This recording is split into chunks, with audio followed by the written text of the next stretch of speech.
19세기 러시아 문학을 대표하는 세계적인 문호, 소설가, 비평가, 사상가였던 도스토옙스키를 잘 아실 겁니다. 그는 누구보다 돈의 본질을 간파했던 작가였습니다. 돈의 생리를 체득하기 위해서 일부러 돈을 탕진하기도 했다고 그래요. 그리고 극심한 가난에 있으면서 작품을 쓰기도 했다고 합니다. 그가 썼던 5대 장편 중에 하나인 미성년이라고 하는 소설에 보면 이런 글이 나옵니다. 돈이야말로 보잘것없는 인물까지도 최고의 지위로 이끌어주는 수단이라는 것이 바로 내 이념의 주요한 내용이다. 거울을 볼 때 나는 내 외모가 내게 불리하게 작용한다는 것을 생각한다. 그렇지만 만일 내가 백만장자라면 누가 내 얼굴을 문제 삼겠는가? 현인들도 내 옆에서는 아무 말도 못할 것이다. 말할 나위도 없이 돈은 절대적 위력을 지닌다. 돈은 모든 불평등을 평등하게 한다. 내가 만일 백만장자라면 돈을 두려워하지 않을 것이고 돈에 압도되지도 않을 것이다. 백만장자라면 나는 돈이 필요하지 않은 것일 수도 있고 내게 필요한 것은 돈이 아니라고 말하는 것이 더 적절할 것이다. 내게 진정으로 필요한 것은 내적인 안정이 깃든 인식이다. 이 인식이야말로 전 세계 인간이 그토록 얻으려고 힘쓰는 가장 완전한 의미의 자유의 정의인 것이다. 이것이 돈입니다. 우리는 우리의 염려와 근심을 해결하고 내적인 안정을 얻기를 원합니다. 그래서 돈을 찾습니다. 우리의 미래를 불안하게 하는 모든 불확실한 상황을 해결하고 편해지기를 원합니다. 그래서 돈을 찾습니다. 돈에 우리의 생사여탈이 달려있다고 믿는 것입니다. 돈이 우리에게 내적인 안정과 평안을 줄 수 있다고 믿는 것이지요. 그러나 성경은 우리의 삶은 하나님께서 책임지신다고 주장합니다. 그러므로 그분께 맡기고 불안해하거나 염려하지 말라고 합니다. 이렇듯 이미 돈은 우리의 삶에서 하나님과 동등한 위치를 차지해버리고 말았습니다. 돈 자체가 악은 아닙니다. 돈이 목적이 되고 경배의 대상이 되는 것이 악입니다. 돈이 우상이 되고 돈이 하나님이 되는 것이 악입니다. 우리는 성경을 통해서 이스라엘 백성들에게 우상 숭배가 얼마나 팽배했는지를 알게 됩니다. 그러나 그들이 하나님을 섬기지 않았던 것은 아니었습니다. 그들은 하나님도 섬기고 우상도 섬겼습니다. 하나님도 예배했고 우상도 예배했습니다. 성전에서 종교적 제의를 행할 때는 하나님을 예배합니다. 그런데 일상의 삶에서는 우상을 예배합니다. 즉 그들은 하나님만 예배했던 것이 아니었고 하나님은 그걸 몹시 질책하셨습니다. 이스라엘 백성들이 섬겼던 우상 중에 대표적인 우상이 바알과 아세라입니다. 당시의 바알은 팔레스타인 지역에서 태양과 번개를 주관하는 신이었습니다. 그래서 사람들은 농경, 날씨, 수학 이런 것들이 절대적으로 바알에게 달려있다고 생각했습니다. 아세라는 번영과 풍요를 주관하는 신이라고 믿었습니다.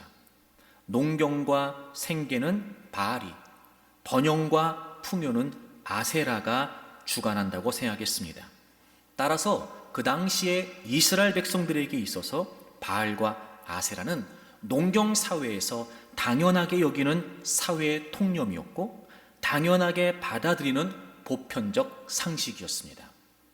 역시 생계와 번영을 외면할 수 없었던 이스라엘 백성들도 마찬가지였습니다. 하나님은 성전에 계신 분이고 바알과 아세라는 일상에 있는 신이었던 겁니다. 그만큼 하나님의 역사를 경험했고 하나님의 은혜를 입고 있으며 하나님을 모르지 않고 하나님을 예배하는 그들이 바알과 아세라에 관해 그런 생각을 가졌다는 건 이미도 그들의 목적이 생계이고 번영이고 풍요였다는 겁니다. 즉 경배의 대상이 바뀐 것입니다. 그들에게 하나님은 삶의 전 영역을 다스리시는 주인 되신 하나님이 아니셨던 겁니다. 만약에 그랬다면 그분만을 경배하고 그분만을 예배해야 했음에도 불구하고 그들은 그러지 않았다는 겁니다. 물론 생계와 번영을 포기하라는 의미가 결코 아닙니다. 그것이 하찮을 만큼 보잘것없는 비중을 차지한다는 말씀도 아닙니다. 인간의 생계와 필요는 기본적인 실존의 문제입니다. 그리고 그것은 성경도 인정하고 있는 바이지요. 그러나 생계, 필요, 번영, 이 모든 것들의 영역 또한 하나님께서 주관하시는 하나님의 영역이라는 겁니다. 그러므로 모든 것의 창조자가 되시고 통치자가 되시며 우리의 삶의 구원자가 되신 하나님, 그분만이 경배를 받으시기에 합당한 분이십니다. 우린 풍요를 예배하지 않습니다. 우린 필요를 예배하지도 않습니다. 우린 오직 하나님만을 예배합니다. 우린 돈을 예배하지 않습니다. 우리는 성공을 예배하지 않습니다. 오직 예배를 받으시기에 합당하신 한 분, 창조주이시고 주관자이시며 구원자이신 하나님, 그분만이 우리의 경배의 대상이십니다.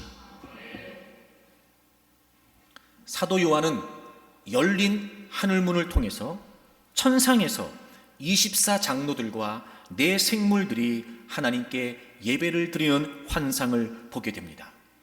그 환상 전에 주님이 말씀하시기를 이 일이 앞으로 마땅히 일어날 일이다 라고 말씀하시죠. 그 내용은 종말에 있을 내용입니다. 하지만 종말에만 있을 일이 아니었습니다.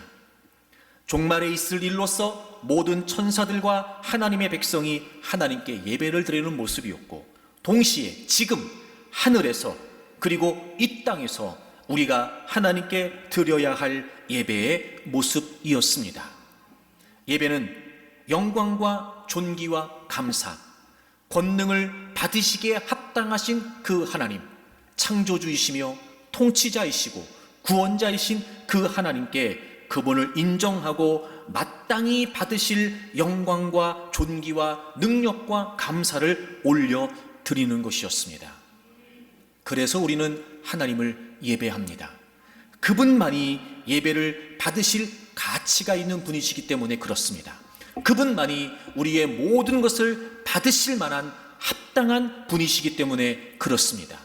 그러므로 예배는 하나님께 대한 우리의 반응입니다. 하나님을 인정하는, 하나님이 하나님 되심을, 그분이 창조주이시고 그분이 주관자이시고 그분이 구원자이시라고 하는 사실을 인정하는 우리의 반응입니다. 예배는 우리가 노력하고 또 우리가 그 무언가를 얻기 위한 수단으로서 드리는 것이 아니라 하나님이 어떤 분이신지를 알고 그분의 성품과 그리고 그분께서 행하는 일에 대해 우리가 인정하고 고백하는 것, 그분에 대해 반응하는 것, 그것이 바로 예배입니다. 창조주 하나님을 예배하는 것은 우리가 그분의 피조물이라고 하는 사실을 시인하는 것입니다. 통치자이신 하나님을 예배하는 것은 내 모든 삶이 전적으로 그분의 손에 있다는 사실을 인정하는 것입니다. 구원자이신 하나님을 예배하는 것은 우리가 죄와 사단의 종로로 타고 있을 때 자신의 핏값을 주고 우리를 사셨고 우리에게 새 생명을 주신, 그래서 우리의 주인 되신 그분을 높여드리는 것, 그것이 바로 예배입니다. 그래서 그런 말씀 드렸습니다. 감사를 넘어 감탄의 예배를 드리자. 우리는 모든 삶의 현장에서 하나님의 은혜가 없이는 살아갈 수 없는 사람들입니다. 하나님께서 행하시는 일이 없다면 우리는 살아갈 수 없는 연약한 존재들이죠. 그래서 우리는 그렇게 고백합니다. 은혜 없이는 살아갈 수 없습니다. 하나님은 그래서 우리의 삶에 은혜를 베풀어 주십니다. 그럴 때마다 우리는 마땅히 감사해야 됩니다. 감사는 지극히 성경적입니다. 훌륭한 믿음의 모습이 맞습니다. 하지만 여러분, 그렇게 하나님의 은혜가 베풀어진 현장에서 그냥 해결됐으니까, 그냥 풀어졌으니까, 뭔가 일이 됐으니까 아 그래 감사하다 이러고 끝나야 되는 걸까? 아니요 여러분, 감사도 필요하지만 감사를 넘어선 감탄이 우리에게 있어야 됩니다. 그 은혜의 현장에서 정말 그 은혜가 하나님으로부터 주어진 것이 맞다면 우리는 그 은혜를 통해 하나님을 볼 수 있어야 됩니다. 그 은혜를 통해 하나님을 깨우칠 수 있어야 됩니다. 내가 보기에는 불가능한 일이었는데 하나님이 은혜를 베풀어 주셔서 그 일이 가능하게 됐습니다. 그렇다면 여러분은 당연히 감사해야 되죠. 하지만 그 감사를 넘어서서 하나님, 제가 귀로만 듣고 있었던 전능하신 하나님을 제 삶의 현장에서 눈으로 배웠습니다. 역시 성경에 기록되어 있는 그 하나님, 못하실 것이 없었던 그 하나님, 바로 내 삶의 현장에 역사하시는 나의 하나님으로 제가 만나게 됩니다. 전능하신 하나님 찬양합니다. 역시 하나님은 창조주이시고 모든 것을 다스리시는 통치자이셨습니다. 나의 하나님, 나의 창조자, 나의 통치자 하나님을 찬양합니다. 여러분, 이게 감탄이에요. 감사를 넘어선 감탄. 여러분, 우리에게 하나님이 하나님 되심을 인정하고 하나님만이 예배를 받으시기에 합당한 분이시라고 하는 깨달음을 통해 온전히 합당한 예배를 드리기를 원합니다. 한 가지 더 제안하려고 합니다. 여러분, 오늘 본문 요한계시록 4장 10절을 보시게 되면 그들이 예배하는 모습을 이렇게 표현하고 있습니다. 24장로들이 보좌에 앉으신 이 앞에 엎드려. 여러분이 엎드려라고 하는 단어는요, 무릎을 꿇고 엎드린 자세입니다. 무릎을 꿇고 엎드린 자세를 말해요. 엎드려. 그리고 세세토록 살아계시는 이에게 경배합니다. 경배. 여러분이 경배라고 하는 말이 경의를 표한다는 말이고 예배를 드린다는 말인데, 원래 이 말 속에도 엎드린다라고 하는 의미가 포함되어 있습니다. 아하, 경배한다, 엎드린다. 여러분, 하나님을 합당히 예배한다는 게 무슨 의미일까요? 여러분, 하나님께 합당한 예배를 올려드린다는 게 무슨 말일까요? 영광과 존귀와 감사와 능력을 그분께 올려드린다. 우리는 그래서 예배한다. 여러분, 이게 어떤 의미를 담는 걸까요? 아하, 여러분, 이 예배는요, 사람의 신체적 자세와도 연관이 있는 겁니다. 무릎을 꿇는다, 엎드린다, 고개를 숙인다. 예배는 우리의 예배의 대상 되신 하나님에게 겸손과 존경과 그것들을 표하기 위해 엎드리거나 무릎을 꿇는 것을 의미했습니다. 여러분, 우리는 몸의 언어를 통해서 하나님을 예배하는 것에 대해 어떻게 생각하고 있는지를 고백할 수 있어야 됩니다. 입술의 고백만이 아닙니다. 마음의 고백만이 아닙니다. 그게 진심 어린 고백이라면 우리의 몸의 언어, 우리의 신체적 자세를 통해서 그것을 고백할 수 있어야 됩니다.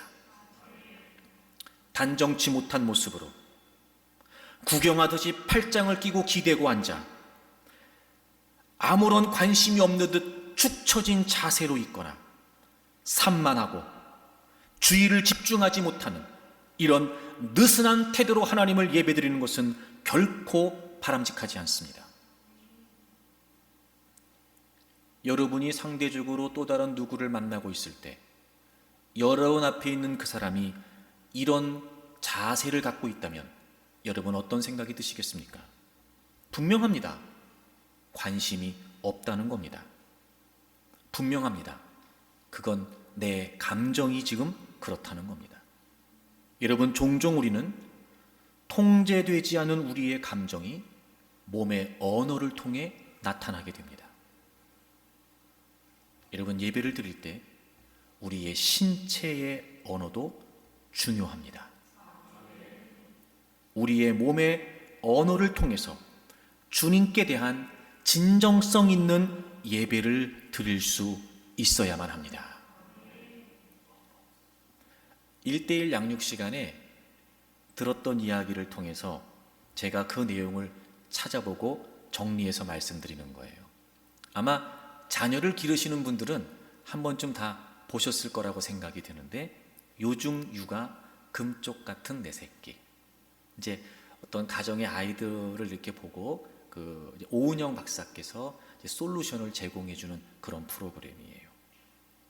그러니까 주의력이 결핍돼서 아주 산만한 아이가 온라인 수업을 하는데 집중을 못하는 그런 상황이었어요. VCR을 다 보고 이 오은영 박사가 몇 가지를 얘기하더라고요. 첫째, 이런 얘기를 해요. 그 엄마한테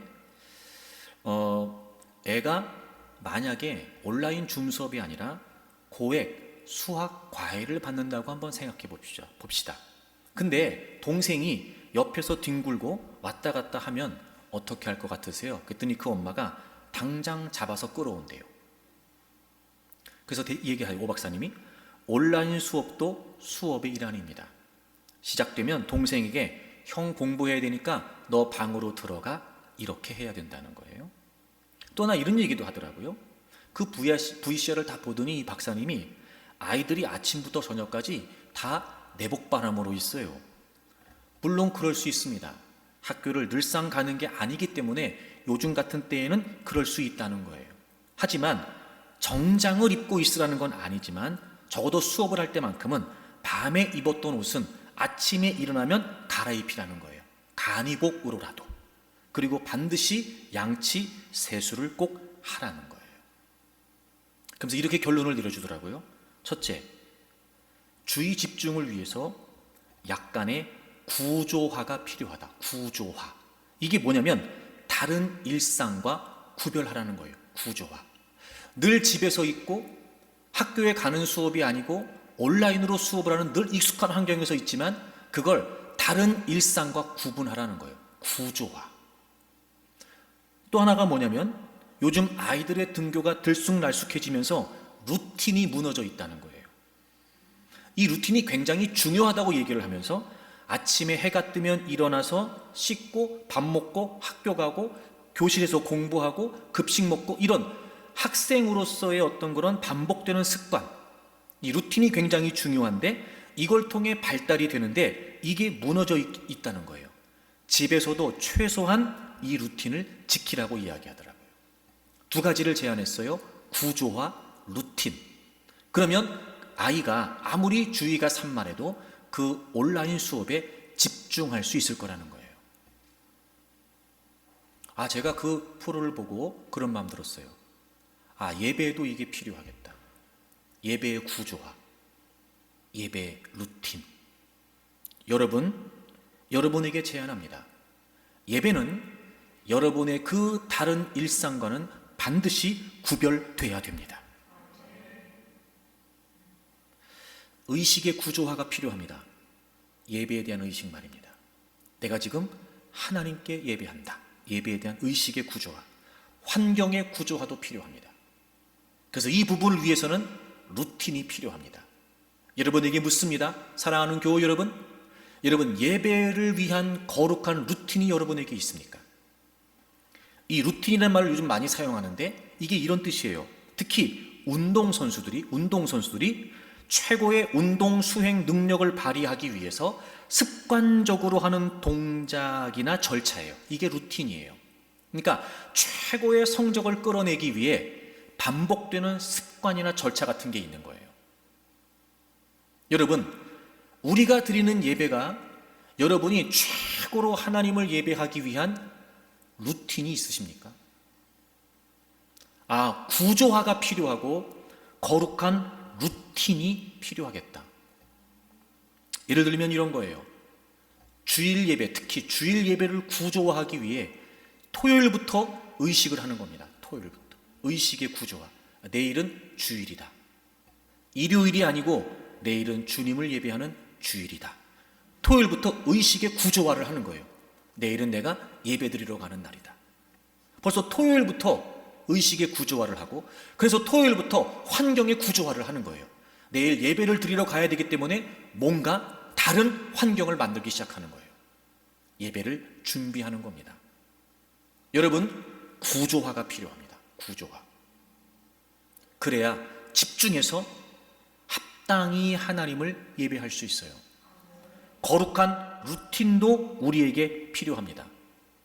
예를 들면 토요일은 다른 날보다 일찍 잠자리에 든다든지, 토요일은 내일 주일 예배를 위해서 가족들이 다 같이 모여 가정 예배를 드린다든지, 주일에 예배 드리러 오는 차 안에서 다른 것보다 찬양을 들으면서 온다든지, 일찍 예배당에 도착을 해서 예배를 위해 준비하며 기도한다든지, 이런 그 예배에 최고의 경배와 영광을 올려드리기 위한 거룩한 루틴이 우리에게 필요하단 말이에요. 그래야 영광과 존귀와 능력과 감사를 받으시기 합당하신 하나님 앞에 우리의 입술만이 아니라 우리의 몸의 언어를 통해 그분을 바르게 예배할 수 있단 말이에요. 사랑하는 교우 여러분, 우리의 예배가 하나님께서 받으실 만한 합당한 예배가 되기를 바랍니다. 영광과 존귀와 감사와 권능을 올려드리는 그분의 가치에 걸맞는 온전한 예배, 감사를 넘어 감탄의 예배를 드리도록 제안합니다. 입술의 고백만이 아니라 여러분의 신체 언어, 몸의 언어를 통해서 그분이 어떤 분이신지를 고백하는 예배를 제안합니다. 구조화를 하세요. 거룩한 루틴을 만드십시오. 그래서 우리가 하나님을 예배하는 이 시간이 하나님께 최고의 예배를 올려드리는 시간이 될 수 있도록 예배를 받으시기에 합당하신 그분, 그래서 예배하는 우리의 예배가 하나님을 영화롭게 하는 예배가 되기를 바랍니다. 우린 또 왜 예배를 드려야 될까요? 오늘 이 배경을 이해하기 위해서 먼저 요한계시록 1장을 좀 살펴보겠습니다. 여러분 1장을 보시면 9절과 10절인데요.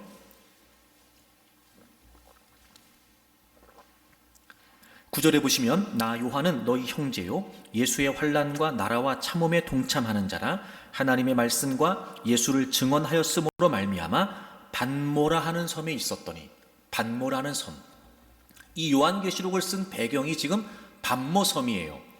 여러분 이 당시에 pat모섬은 종교범들이나 정치범들을 귀양 보냈던 유배지입니다. 사도 요한은 지금 9절에서 고백하고 있는 것처럼 로마 도미티아누스 황제 때 황제 숭배를 거부하고 예수님을 증거한다는 죄목으로 박해를 받아서 지금 pat모섬에 유배 생활을 하고 있는 중이었습니다. 그 기간이 약 18개월 정도였다고 합니다. 18개월 정도. 그러니까 예수님을 전하다가 예수님을 부인하지 않고 예수님을 믿는 믿음을 지키고 예수님의 복음을 증거하다가 지금 핍박을 받고 pat모섬에 유배되어 있는 거였어요. 자, 10절 주의 날에, 여기서 주의 날은 주님께 속한 날 이런 뜻이에요. 다시 말해서 예수님의 부활을 근거로 해서 초대교회가 예배했던 날, 바로 주일을 뜻합니다. 주일을 뜻해요. 바로 그 주일이었어요. 유배지에서 그가 지금 주일을 맞이합니다. 그때 성령에 감동되어 내 뒤에서 나는 나팔 소리 같은 큰 음성을 들었다. 성령님의 감동이 있었고 그리고 예수님의 음성을 듣게 됩니다. 지금 pat모섬에 유배되어 있습니다. 그날이 주일이었습니다. 성령님의 감동을 통해 예수님의 음성을 듣습니다. 여러분 주일날 뭐 했을까요? 사도 요한이 예배 드렸겠죠. 지금 예수님을 믿는 신앙 때문에 핍박을 받아 유배지에 와 있습니다. 주일이었습니다. 그가 지금 하나님을 예배하고 있습니다. 성령의 감동을 받아 예수님의 음성을 듣고 환상을 보고 있는 거였습니다. 이 성령의 감동을 받고 주님의 음성을 듣는다, 이 표현이 여러분 오늘 본문 요한계시록 4장 1절에도 언급되지요. 4장 1절을 보시면 이일 후에 내가 보니 하늘에 열린 문이 있는데 내가 들은 바 처음에 내게 말하던 나팔 소리 같은 그 음성, 바로 예수님의 말씀, 1장 10절에 나오는 예수님의 말씀이죠. 이리로 올라오라, 이후에 마땅히 일어날 일들을 내가 내게 보이리라 하시더라. 내가 곧 성령에 감동되었더니 보라 하늘 보좌에 하늘의 보좌를 베풀었고 그 보좌 위에 앉으신 이가 있다. 역시 성령에 감동되고 그리고 주님의 음성을 듣고 지금 사도 요한이 예배하고 있다는 걸 우리가 알 수 있습니다. 그래서 요한계시록에서 성령의 감동을 받는다, 주님의 음성을 듣는다는 표현은 예배를 전제로 한 표현들입니다. 내용을 정리하면 이렇습니다. 그는 지금 유배 생활을 하고 있습니다. 주일이 되었습니다. 그는 그곳에서 하나님을 예배합니다. 여러분, 지금도 그 사도 요한이 예배했던 그 굴이 계시동굴교회로 보존되어 있다고 합니다. 그리고 그는 그곳에서 지금 하나님의 음성을, 주님의 음성을 듣습니다. 그의 눈이 열려 하나님을 보고 하나님의 보좌를 보고 그분께서 보여주시는 천상의 예배의 장면을 지금 보고 있습니다. 무슨 의미일까요? 그는 지금 그 예배를 통해 하나님의 임재를 경험하고 있었던 겁니다. 즉 하나님을 만나고 있었다는 거예요. 우리가 왜 예배를 드려야 됩니까? 그분이 예배를 받으시기에 합당하신 분이기 때문에 우리는 우리의 모든 것들을 다해서 영광과 존귀와 감사와 능력을 그분에게 올려드려야 합니다. 우리는 왜 예배를 드려야 됩니까? 그러면 주님께서 그 예배를 받으시고 그 예배 가운데 자신을 드러내십니다. 그렇게 합당히 예배하는 자들이 살아계신 하나님을 만날 수 있게 해주신다는 거예요. 심지어 유배의 자리에서도 말입니다. 뭇사람들에게는 이 밤모섬은 유배의 장소였습니다. 하지만 사도 요한에게 그것은 영광스러운 예배의 처소였던 것입니다. 무엇보다 여러분, 예수님을 믿는 믿음 때문에 핍박을 받아 지금 밤모섬의 유배가 되어 있습니다. 아니, 하나님이 그러실 수 있을까? 하나님이 나를 이렇게 하실 수 있을까? 하나님의 실제하심이 의심되고 하나님의 신뢰 자체가 허물어질 수 있는 상황이 아니었을까? 그럼에도 불구하고 그는 하나님의 임재를 경험하는 예배를 드리고 있단 말이에요. 아하, 그래도 예배해야 됩니다. 우리의 삶의 상황이 어떻다 할지라도, 우리의 삶의 정황이 어떻다 할지라도, 우리가 감당할 수 없는, 우리가 해결해낼 수 없는, 우리를 짓누르는 그런 어떤 고통과 고난의 상황 속에 있다 할지라도 우리는 그 예배를 통해 하나님을 만날 수 있습니다. 그러므로 그래도 예배해야 됩니다. 그래서 예배드려야 되고 그래도 예배드려야 됩니다. 우리는 어떤 상황과 어떤 조건 속에서도 예배를 통해 하나님의 임재를 경험할 수 있습니다.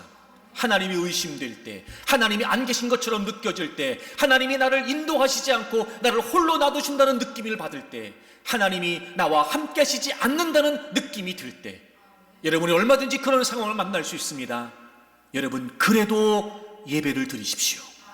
그럼 그 자리가 하나님의 임재를 경험하는 지성소가 되며 그 자리가 하나님을 만나는, 다시 하나님을 신뢰할 수 있는 은혜의 자리가 될 것입니다. 그래도 예배해야 됩니다. 그래서 이후에 요한계시록의 진행을 보면 6장에 가면 예수님께서 7인을 떼세요. 그리고 이 지상에 전쟁과 기근과 질병으로 가득한 재앙이 벌어지게 됩니다. 그런데 그 모습만 보면 우리가 얼마든지 두려워할 수 있고 불안해할 수 있는데, 여러분, 그 재앙 중에 예수님이 이런 모습을 우리에게 말씀해 주십니다. 여러분, 요한계시록 7장을 보겠습니다. 7장 17절을 보겠습니다. 사도 요한이 이런 장면을 목도합니다. 17절, 이는 보좌 가운데 계신 어린 양이 그들의 목자가 되사 생명수 샘으로 인도하시고 하나님께서 그들의 눈에서 모든 눈물을 씻어 주실 것입니다. 보좌 가운데 계신 어린 양, 누구시지요? 성자 하나님 예수 그리스도이십니다. 그분께서 우리의 목자가 되셔서 생명수 샘으로 뭐 하신대요? 인도하신대요. 그런 재앙들이 펼쳐지는 광경을, 이 지상의 광경을 목도하게 됩니다. 그런데 여러분, 하나님의 백성들을 예수 그리스도께서 목자가 되셔서 그 영원한 생수를 얻을 수 있는 생명수 샘으로 인도해 가신다는 겁니다. 여러분, 그분은 예배를 받으시기만 하시는 분이 아니세요. 합당한 예배를 올려드리면 그분은 예배를 받으시고 우리의 삶의 현장에 함께 하십니다. 우리를 만나 주십니다. 하나님이 함께 계시다는 사실을 우리에게 깨닫게 하십니다. 그리고 여전히 우리의 삶을 그분께서 이끌어가고 계심을, 지상에서뿐만이 아니라 영원한 하나님의 나라에 이르도록 그분이 우리의 진정한 목자가 되셔서 우리를 이끌어 가신다는 사실을 그 예배의 현장에서 깨닫게 하시고 알게 하시고 보게 하신다는 겁니다. 온전히 하나님을 예배하는 자리, 하나님이 영광을 받으시는 그 예배의 자리는 하나님의 영광을 경험하는 은혜의 자리가 될 수 있습니다. 그러니 여러분, 우리의 예배를 받으시는 그분께서 우리의 선한 목자가 되시고 어떤 삶의 현장에서도 그분을 만남으로 우리가 그 모든 어려움들을 극복하고 이겨낼 수 있는 은혜를 얻을 수 있다는 걸 잊지 않기를 바랍니다. 우리가 하나님을 예배하면 하나님은 우리에게 은혜를 베풀어 주십니다. 예배는 하나님 그분을 만나는 거예요. 그분을 만날 수 있기 때문에 우리는 어떤 삶의 현장에서도 그래도 예배해야 됩니다. 그러나 중요한 것은 하나님을 만나는 겁니다. 하나님께서 은혜를 베풀어 주시죠. 누가 베풀어 주세요? 하나님께서요. 우리가 하나님을 만나 그 하나님을 신뢰하고 그 하나님의 은혜를 얻을 수 있어요. 누구로부터 주어지는 거예요? 하나님으로부터 주어지는 거예요. 그러니 우리는 누구를 만나야 돼요? 하나님을 만나야 돼요. 하나님 없이는 그 모든 것들이 다 무의미합니다. 여러분 잊지 마세요. 예배의 중심은 하나님이세요. 하나님을 만나는 거예요. 그렇기 때문에 우리는 어떤 삶의 현장에서도 그래도 하나님을 예배하는 거죠. 하나님을 만나고 그 하나님과의 만남, 그 하나님의 임재 속에서 우리는 다양한 많은 하나님의 은혜들을 누릴 수 있게 된다는 겁니다. 그러므로 역시나 예배의 중심은 해결, 필요, 응답, 공급, 축복 이것이 아니라 그 모든 것들을 주관하셔서 우리에게 베풀어 주시는 하나님, 그분을 만나는 것이, 그분이 중심되는 것이 진정한 예배라는 겁니다. 하나님은 우리를 하나님 형상대로 지으셨습니다. 바로 하나님과 교제할 수 있도록 해주신 거였습니다. 다시 말해 하나님을 만날 수 있었던 거죠. 그런데 인간이 타락을 하게 되고 이제 우리는 하나님을 예배하는 일에 실패하게 됩니다. 예수 그리스도께서 오시기 전에는 그래서 하나님께서 이스라엘 백성들을 출애굽하시고 성막을 지으라고 말씀하셨어요. 내가 거기서 너희들을 만나주겠다 말씀하시죠. 다양한 많은 제사의 규례를 그들에게 주십니다. 죄인된 인간이 그냥 하나님을 만날 수 없으니 그 제물들을 바쳐서 죄를 가리고 하나님께 나오면 하나님께서 그들을 만나주시겠다는 거였어요. 우린 다소 좀 복잡하고 이런 게 뭐가 좀 필요할까 불필요하게 여겨지고 읽으면서도 지루한 출애굽기, 레위기에 나오는 성막과 제사의 내용일지 모르지만 하나님은 그만큼 하나님 백성들을 만나기를 원하셨던 거예요. 그리고 이제 예수 그리스도께서 우리의 모든 죄를 십자가에서 대속해 주심으로 그 불완전한 제사를 완성해 주셨습니다. 이제 우리는 그 예수 그리스도의 이름으로 얼마든지 하나님 앞에 나아가 하나님을 만나고 하나님과 교제하는 예배를 드리는 예배자로 회복이 되었던 겁니다. 구속의 은혜가 뭘까?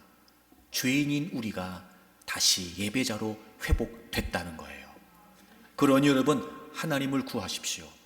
그러니 여러분 하나님을 만나기 위해 예배하십시오. 여러분이 어떤 삶의 현장이 있다 할지라도 그 예배에 하나님을 만날 수 있기 때문에 그래도 예배하십시오. 하나님을 만나고 그 하나님의 임재를 경험하고 다시 하나님을 확신하고 그 하나님을 신뢰하는 믿음 안에서 하나님께서 베푸신 은혜 속에 얼마든지 우리는 우리의 삶의 여정을 이어갈 수 있기 때문입니다. 하나님을 만나기 위해 예배하십시오. 제가 이 부분을 이토록 강조하는 이유가 뭘까요? 여러분 정말 우리가 중요하게 들어야 될 내용입니다. 하나님 없이도 종교적인 체험이 가능합니다. 그게 위험합니다. A.W. 토저가 쓴 이것이 예배이다 라는 책에 나오는 그가 경험한 예화입니다.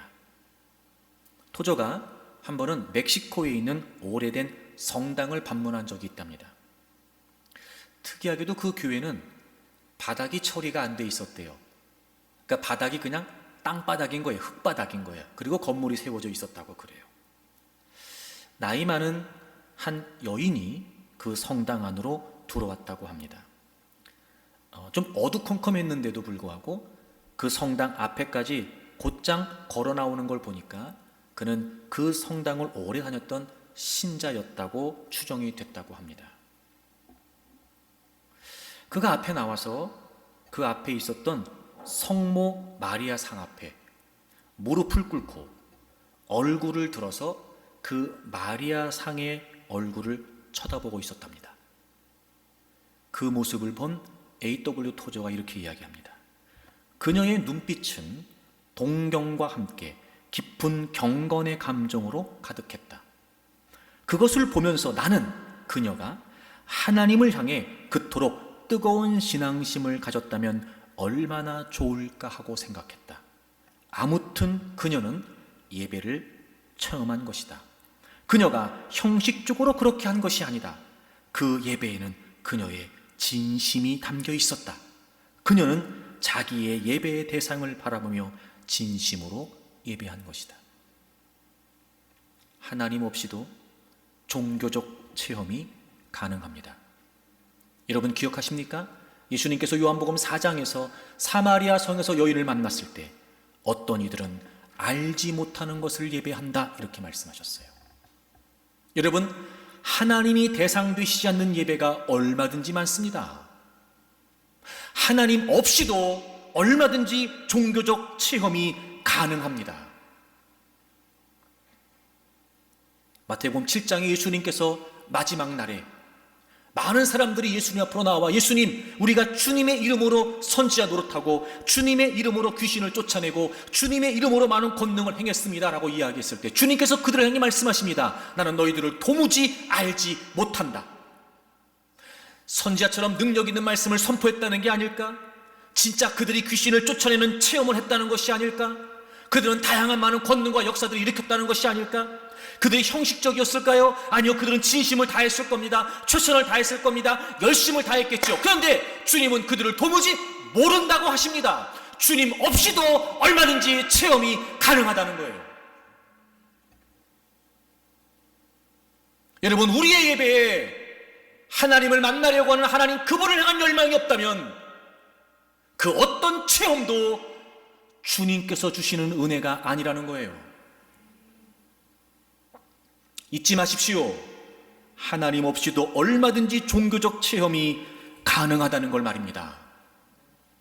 그러므로 우리는 늘 우리가 하나님을 예배할 때마다 내가 그 살아계신 하나님을 인정하여 합당히 예배하고 있는가? 그래서 예배하고 있는가?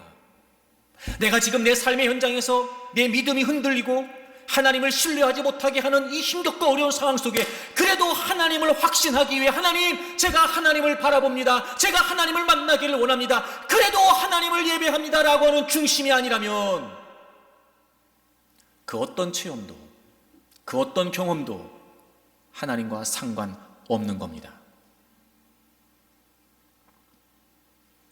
드라마를 보다가도 눈물을 흘립니다. 뉴스를 보면서 우리의 감정이 움직입니다. 잊지 마세요. 하나님 없이도 종교적 체험이 가능하다는 걸 말이에요. 그러므로 우리 예배의 중심은 하나님이셔야 됩니다. 물론 지금 절박하고 위급한 처지에 하나님의 은혜가 필요합니다. 그래도 우린 예배해야 됩니다. 하지만 우린 그 무엇을 얻기 위한 목적이 아니라 바로 하나님 그분을 만나기 위해 예배해야 됩니다. 그래야 그분으로부터 진정한 은혜를 얻을 수 있기 때문입니다. 그래도 예배해야 됩니다. 그러나 우리의 예배의 목적은 하나님 그분을 만나기 위함입니다.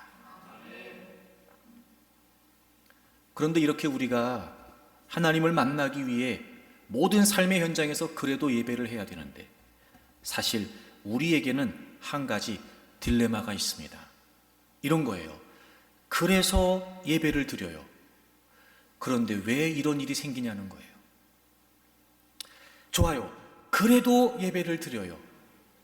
그럼 우리가 어떤 기대를 할 수 있냐는 거예요.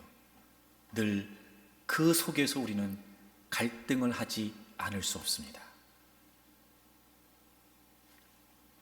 1636년 조선 인조왕 14년 때 청나라가 쳐들어오는 병자호란이 있었습니다. 남한 산성으로 도피했던 인조 임금이 47일 만에 항복을 하고 청나라와 굴욕적인 조약을 맺습니다. 그 과정에서 인조는 청태종 앞에서 3번 무릎을 꿇고 9번 머리를 조아리는 삼괴 구고두례라는 치욕을 맛보게 됩니다. 그 47일 동안 남한산성에서 중신들이 두 그룹으로 나뉘어져서 격렬한 논쟁을 벌이게 됩니다. 주화파와 주전파의 논쟁이었습니다. 그러니까 싸우자 이런 파가 있었고 그냥 조약을 맺자 이런 파가 있었어요. 만고의 역적이 되더라도 나라를 망하는 자리에 둘 수 없다고 주화파가 주장을 합니다. 그에 맞서 임금의 욕됨이 극에 달했는데 나라가 이런 처지가 됐는데 신하의 죽음은 어찌 이리 더딘가, 목숨을 걸고 싸워야 된다는 주전파의 반박이었습니다. 사실 이런 상황에서 이 두 가지의 주장은 어떤 게 옳은지, 무엇이 충성인지, 무엇이 역심인지 잘 구별되지 않기도 합니다. 맞서 싸우자라고 했던 주전파의 주장은 비현실적인 정의처럼 보여지지 않습니까? 아무리 싸우자고 해도 청나라에 싸울 수는 힘이 없는데 말이에요. 비현실적인 정의를 부르짖는 것처럼 보여집니다. 타협하자라고 하는 주화파의 주장은 그러나 현실적인 굴욕을 맛봐야만 됐습니다. 그래서 인조는 그렇게 굴욕적인 절을 하게 되고 약 50만 명의 조선 백성들이 청나라로 끌려가서 능욕을 당하고 그리고 어려운 처지를 겪게 됩니다. 비현실적인 정의와 현실적인 굴욕, 우리에게 주어진 모든 믿음의 삶의 여정에서 때로는 싸워야 되는 걸 모르지 않지만 감당할 힘이 없어 이런 상황에 내가 하나님을 의지하고 싸운다는 게, 하나님조차도 의심이 되는 상황에 내가 하나님을 신뢰하고 싸울 수 있다는 게 비현실적인 정의처럼 보이지 않으십니까? 그렇다고 하여 우리의 믿음이 허물어지고 흐트러짐에도 불구하고 계속해서 현실과 타협할 수는 없으니까, 그런데도 여전히 타협하면서 허물어지는 우리를 보면 우린 현실적인 굴욕감에 빠지게 되기도 합니다. 어쩌면 이 딜레마가 우리의 믿음의 여정에 있는 모습이 아닐까. 여러분, 우리 이럴 때 어떻게 해야 되는 걸까요? 우리가 적용해 볼 수 있는, 우리의 컨텍스트에 적용해 볼 수 있는 텍스트의 내용이 열왕기하에 나옵니다. 아수르가 북이스라엘 사마리아를 멸망시키고 남유다의 예루살렘을 포위하게 됩니다. 당시의 왕은 히스기야였습니다. 항전해야 되는 걸까? 항복해야 되는 걸까? 당시의 아수르 군대는 살인 기계와도 같았다고 합니다. 얼마나 잔혹하고 폭력적이었는지 말이에요. 한 국가를 침공하면 포로들을 잔혹하게 살해했다고 합니다. 토막을 낸대요. 가죽을 다 벗긴답니다. 해골 뼈다귀를 다 쌓아놓는데요. 그러면은 거기서는 피가 강이 되어 흐른답니다. 그 소식을 전해드렸던 이웃의 국가들은 이제 아수르를 상대하는 일에 있어 항복하는 것 말고 다른 선택의 여지는 없게 된답니다. 아수르의 그런 잔혹함을 하나님도 하셨어요.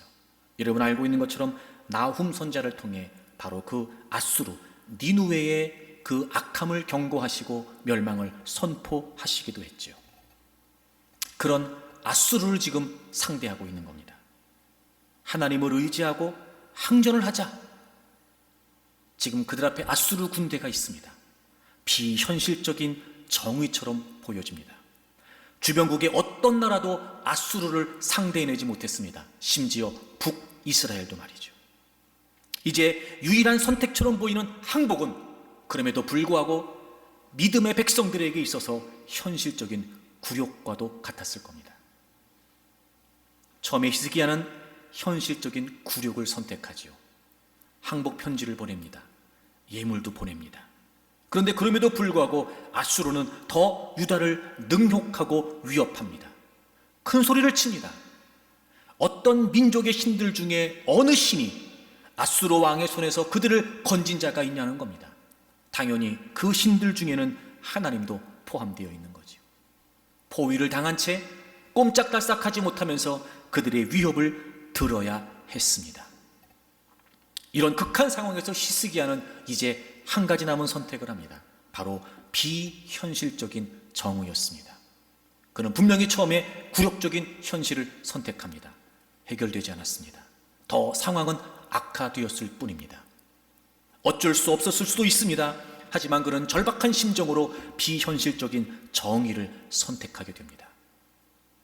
우리 열왕기하 19장을 찾겠습니다. 그런 수치와 능욕을 당하고 난 뒤에 히스기야가 이렇게 합니다. 14절입니다. 히스기야가 사자의 손에서 편지를 받아보고, 이 편지는 아수르 왕 사네립의 협박 편지였습니다. 그리고 그 어떻게 합니까? 여호와의 성전에 올라가서 히스기야가 그 편지를 여호와 앞에 펴놓고 그가 하나님 앞에 비로소 나오게 됩니다. 그리고 그가 하나님께 기도를 하는데, 그의 기도에서 우리가 느낄 수 있는 대목이 있습니다. 계속해서 보시면 15절, 그 앞에서 히스기야가 기도하여 이르되, 그룹들 위에 계신 이스라엘의 하나님, 천사들 위에 계신, 하늘 위에 계신 하나님, 하나님의 지존하심을 지금 히스기야가 고백하고 있죠. 그룹들 위에 계신 이스라엘 하나님 여호와여, 주는 천하 만국의 홀로 하나님이시라. 하나님만이 하나님이시라는 거예요. 하나님만이 다른 모든 신들 중에 가장 뛰어난 하나님, 바로 그분만이 하나님이시라는 겁니다. 그리고 그분을 뭐라고 고백합니까? 주께서 천지를 만드셨나이다. 하나님이 창조주이시고 하나님 안에 가장 뛰어난 위대한 신이라고 하는 사실을 그가 비로소 고백하게 됩니다. 그리고 17절, 여호와여, 아수르 여러 왕이 과연 여러 민족과 그들의 땅을 황폐하게 하고 또 그들의 신들을 불에 던져 싸우니 이는 그들이 신이 아니오 사람의 손으로 만든 것 곧 나무와 돌뿐이므로 멸하였나이다. 여러분, 다른 모든 나라의 신들은 진정한 신이 아니라는 거예요. 하나님만이 진짜 신이라는 겁니다.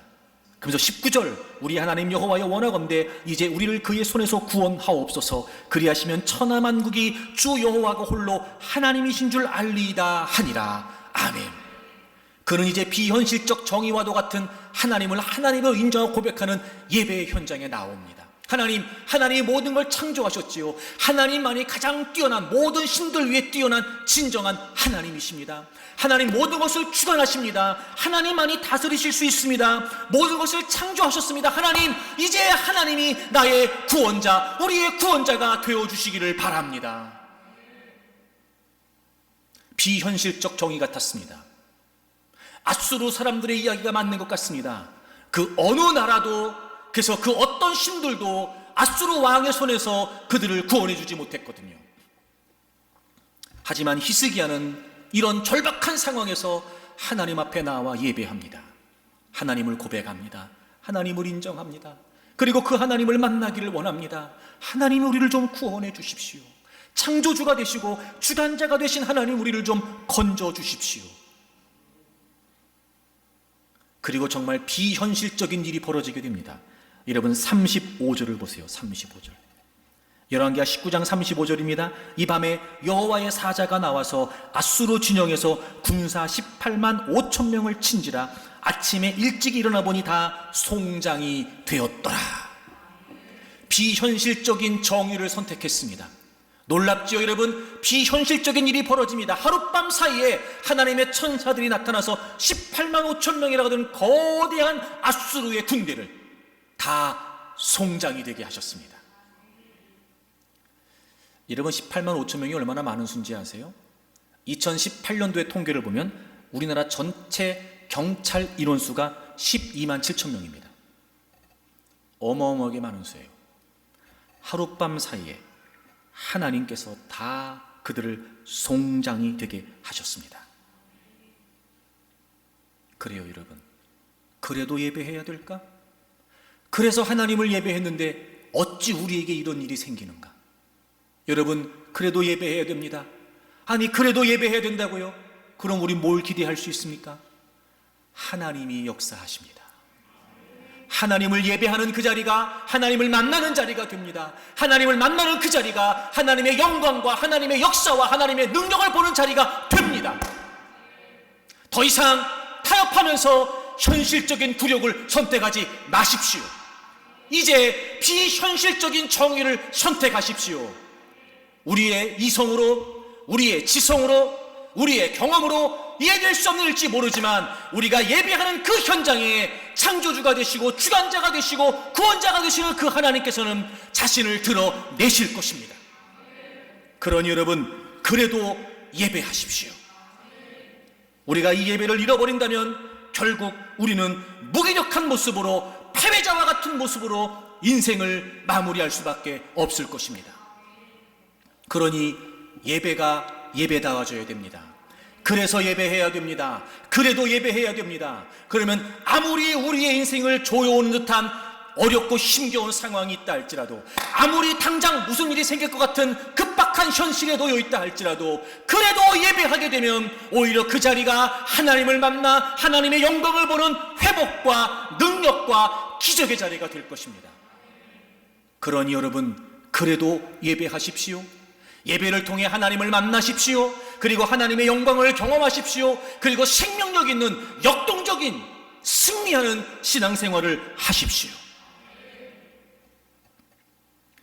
네덜란드 황금시대의 대표적인 화가 렘브란트가 있습니다. 그가 1630년에 삼손과 들릴라라는 그림을 그리게 됩니다.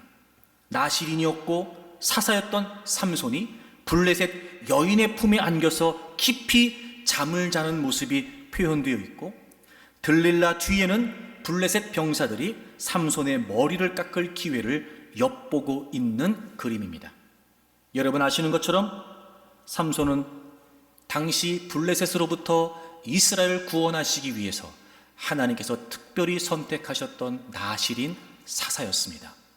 그리고 그 나시린의 상징, 즉 하나님이 구별하여 그를 거룩하게 사용하시겠다라는 나시린의 상징으로 하나님께서 머리에 삭도를 대지 않도록 머리를 계속해서 깎지 말도록 명령하시죠. 그래서 삼손은 보통 머리카락으로 상징이 되기도 합니다. 실제로 삼손의 머리를 깎은 사람은 바로 블레셋 병사였습니다. 들릴라가 아니었습니다. 그 그림을 그대로 텍스트에 근거해서 그림을 그리게 됩니다. 그리고 6년 뒤 1636년에 렘브란트가 실명을 당한 삼손이라고 하는 그림을 그리게 됩니다. 그 이전에 그렸던 삼손과 들릴라에서는 블레셋 사람이 머리를 깎기 위해 노리고 있는 모습으로 그렸는데, 6년 뒤에 그린 그림을 보게 되면 들릴라가 직접 가위를 들고 삼손의 머리카락을 잘라낸 모습으로 그리게 됩니다. 그래서 그림을 보게 되면 들릴라가 한 손에 가위를 들고 있고 한 손에 삼손의 머리카락을 들고 있어요. 렘브란트가 이렇게 그림을 바꾼 이유가 뭘까? 그가 이전에 그렸던 내용을 보게 되면 성경의 텍스트를 정확히 알고 있는데도 불구하고 왜 그 텍스트의 내용을 바꿔서 그렸던 걸까? 저는 그 핵심이 여기 있다고 생각이 됐어요. 들릴라의 손에 들려있는 삼손의 머리카락. 여러분, 이 머리카락이 상징하는 것이 무엇이었죠? 바로 하나님과 삼손 사이의 특별한 관계, 하나님이 삼손을 부르신 하나님과 삼손만의 관계, 그 교통을 상징하는 것이 아닐까? 그게 그의 머리칼이었어요. 능력, 기적, 괴력, 여러분 이게 아니었고요. 그건 다 하나님이 삼손을 통해 행하신 하나님의 능력이었지요. 삼손의 머리카락이 상징하는 게 뭐였겠어요? 바로 하나님과 삼손 사이의 특별한 관계, 교제를 의미하는 거였단 말이에요. 우리식으로 해석한다면, 우리의 컨텍스트로 해석한다면 그건 하나님과 우리 사이의 교제, 예배를 의미하는 게 아닐까? 근데 그 머리카락이 누구의 손에 들려 있어요? 지금 들릴라의 손에 들려 있어요. 하나님과의 관계를 상징하는, 하나님과의 특별한 교통을 상징하는 그 머리카락이 들릴라의 손에 들려 있단 말입니다. 하나님과의 교제를 빼앗긴 겁니다. 상실한 겁니다. 들릴라 때문에 하나님과 더 가까워야 했고, 하나님과 더 깊은 관계여야 됐고, 그 무엇보다 삼손에게서 하나님은 가장 소중한 존재여야 됐는데, 그것을 상징하는 머리카락이 들릴라의 손에 들려 있는 겁니다. 이제는 들릴라가 하나님이 된 겁니다. 이제는 들릴라가 하나님 사이를 가로막고 있는 겁니다. 들릴라 손에 들려있는 삼손의 머리카락, 경배 대상이 바뀌었고 그가 예배를 상실했고 하나님과의 특별한 만남을 잃어버렸다는 의미가 아닐까. 결국 한 시대를 대표하는 사사였고 나시린이었으며 블레셋의 위협으로부터 이스라엘 백성들을 지키는 힘센 삼손이었지만 머리카락이 잘려나고 난 뒤에는 그저 늙고 남루한 보잘것없는 아무 힘도 쓸 수 없는 한 인간일 뿐이었다는 거예요. 아하, 여러분, 왜 우리가 영적으로 무기력함에 빠지는 걸까요? 혹시 우리의 머리카락도 들릴라의 손에 들려있는 게 아닐까요? 우리에게 가장 중요한 예배의 가치가 그 무엇에 의해 상실되고 제거되어 있는 게 아닐까요? 사랑하는 교우 여러분, 예배는 영광이 되고 예배는 능력이 됩니다. 예배는 생명력이 되며 예배는 역사가 됩니다. 점검해 보십시오. 우리의 머리카락도 들릴라의 손에 들려 있는 게 아닐까. 하지만 여러분, 이제라도 우리가 서 있는 이곳이, 여러분이 힘들고 어려워하는 그 삶의 현장이 예배의 자리가 된다면, 여러분이 있는 그곳이 하나님의 영광이 선포되는 자리가 된다면 그분의 임재와 그분의 능력이 나타나게 될 것입니다. 그리고 오히려 그곳에서 여러분을 통해 하나님은 하나님 자신을 드러내실 것이며, 그래서 예배하고 그래도 예배하는 그 여러분이 밟는 모든 땅에서 하나님은 하나님 자신의 영광을 여러분을 통해 선포하실 것입니다. 우리 모두 진정한 예배자가 되기를 바랍니다. 우리의 예배가 하나님 앞에 합당한 예배가 되기를 바라고, 우리 모두 진정한 예배 공동체가 되기를 바랍니다. 그래서 예배하십시오. 그래도 예배하십시오. 그리고 예배를 통해 놀라운 하나님의 은혜와 영광과 역사를 경험하는 저와 여러분들이 되기를 바랍니다.